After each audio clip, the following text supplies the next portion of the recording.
Sige, pailalim ha. Pailalim. Sige, sige. Galingan mo ha. Galingan mo, sentro mo. Bagal! Kailangan mo. Isip talok. First time. Let's go. Okay.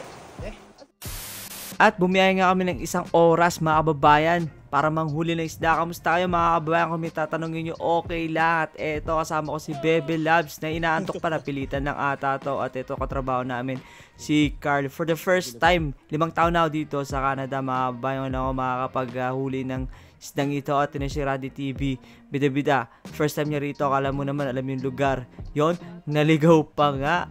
Balik kami mga kababayan, mga ilang minuto din nilakad namin. Okay lang maligaw dito sa lugar na to.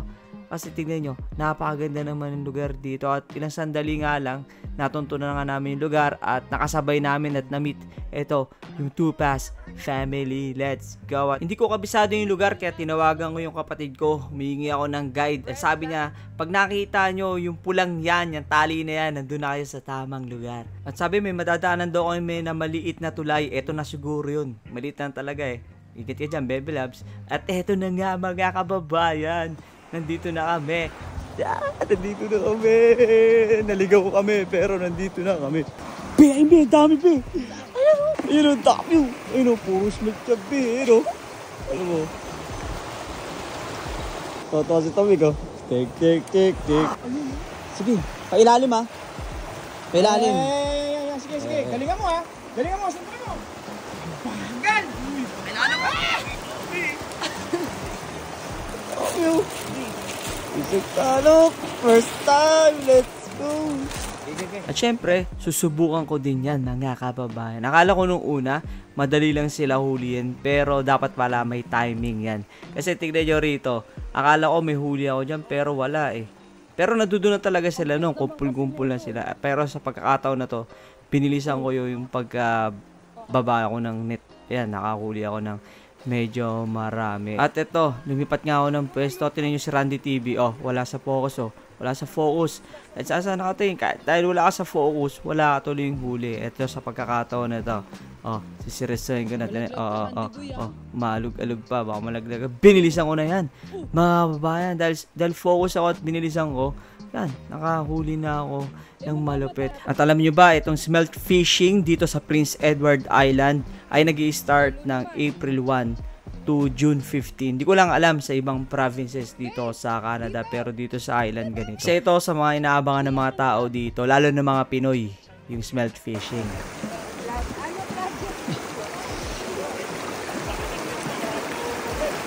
Uy, dami. Pati bato kasama. May batong kasama. Isda lang kunin mo. Mahal yung bato. Tira mo si Carl, oh. Tira mo si Carl. Ang dami niya, Labs, oh. Pakita mo. Yun. Oh, ala, dami.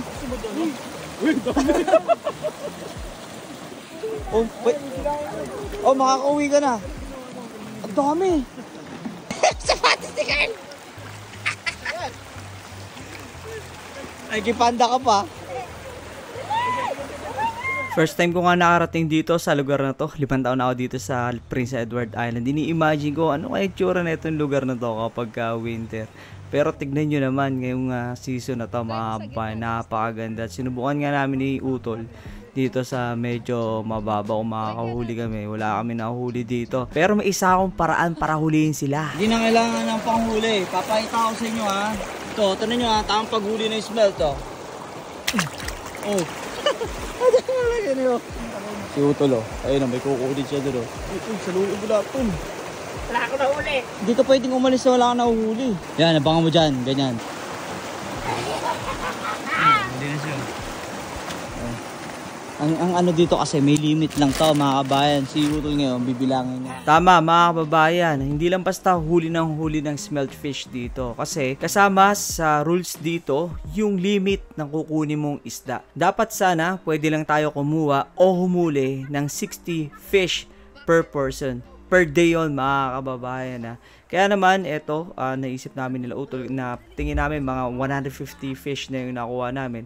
Kaya tinigilan na namin yung panghuhuli. Goods na kami dun, di naman namin kailangan ng marami. Syempre ang habol lang din naman namin dito bukod doon sa isda kasi masarap talaga daw. Yung enjoyment at experience na ibibigay ng smelt fishing na to. At sana na-enjoy nyo tong short vlog mga kababayan. Please like and share sa next vlog lang. Stay safe and God bless. God first.